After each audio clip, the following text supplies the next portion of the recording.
What do we mean by the environment of evolutionary adaptation?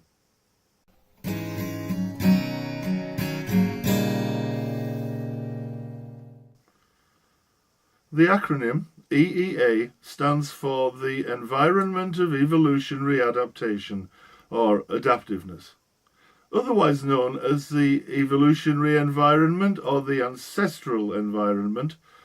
Originally, the phrase was coined by John Bowlby, and it's come to mean the conditions in which a species adapts because of strong, naturally selective pressures. Badcock estimates that for around 99% of its existence, the human species lived in small groups of hunter-gatherers, and the bulk of human adaptation took place in the Pleistocene. The first human, or Homo species, arrived on the scene around 2.5 million years ago, and our adaptation during that time, whilst well suited to primitive societies, isn't always helpful in the modern world of the last 10,000 years or so. The figure of 10,000 years isn't arbitrary. That's the time when humans first began to form larger societies, a change that our evolved psychology still seems to struggle with. We know that Middle Eastern cities such as Jericho were founded around 7,000 years ago, and that other cities such as were founded sometime earlier. The fact is, humans didn't evolve to live in large towns and cities with large national identities, and we didn't adapt through the ages to spend our lives surrounded by strangers. But why not? Well, to answer this, we need to consider a few fundamental points. Evolution is slow.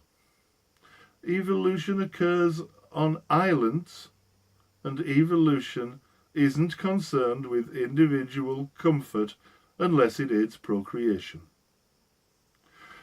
Evolution is slow. Although 10,000 years seems like an almost unimaginably long time for humans, it's actually a very short period in evolutionary terms. The process of evolution by natural selection, even in ideal conditions, takes millions of years.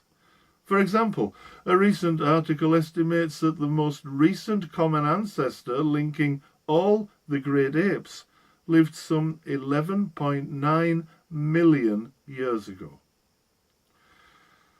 The process relies more on numbers of generations than years passed, and we're really only talking around 2,000 generations over that time. So one answer to the question why not is simply that our species hasn't had enough time to evolve past hunter-gatherer societies. Evolution occurs on islands. Evolution by means of natural selection happens most rapidly when survival pressures are most prevalent and life is so hard that new adaptations create genuine procreative advantages. It's also important that any new adaptation isn't swamped by too much competition, as it and the human being that carries it compete for survival and procreative advantage. In short, natural selection works best when life is short and the breeding population is small. Otherwise, genetic changes get lost before they can establish a foothold. This is what we mean by islands. A evolutionary island doesn't need to be surrounded by water, but it should be isolated. This isolation could be the result of a natural barrier, a desert or a mountain range, for example, or just the result of a small population rarely coming into contact with other human groups. In these circumstances, small adaptive genetic variations can take hold and thrive.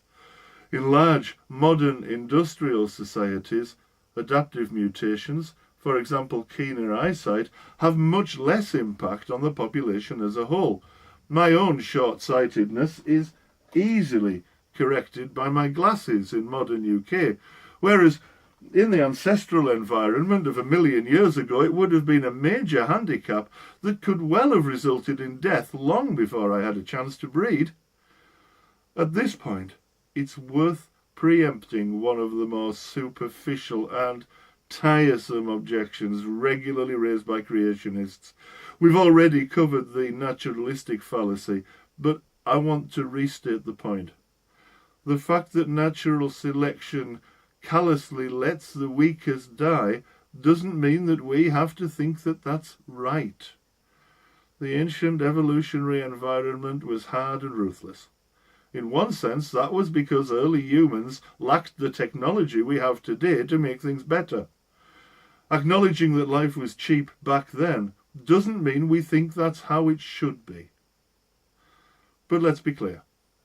Natural selection doesn't care what you or I might think. Natural selection doesn't care about anything. Evolution isn't concerned with individual comfort unless it aids procreation. As we'll see throughout this video series, evolution isn't the result of any grand design to ensure human happiness. It's simply a mechanism, a process by which different organisms compete with each other to survive. Personally, I'd love it if it was different. I'd love for there to be a plan. Perhaps the divine creator could have designed a world without so much pain and suffering. But that's not how it is, unless you believe that starvation, disease, and nature red in tooth and claw are somehow the hallmarks of a benign, intelligent designer. Evolution has no plan, no compassion, and no interest in right or wrong. Those concerns are solely human. To shirk our responsibility for creating our own moral code, whether we take our morality from nature or from divinity, seems to me to be nothing more than intellectual and moral cowardice. If we can learn anything, either from religion or from the evolved natural world, it's that both are capable of creating almost unimaginable catastrophe. We accept uncritically either of these at our peril. So let's stop pretending that Darwinism has anything to teach us about how things ought to be. Darwin's great gift was to provide us with a way to understand how we evolved in the past. What we do with that knowledge is another question entirely.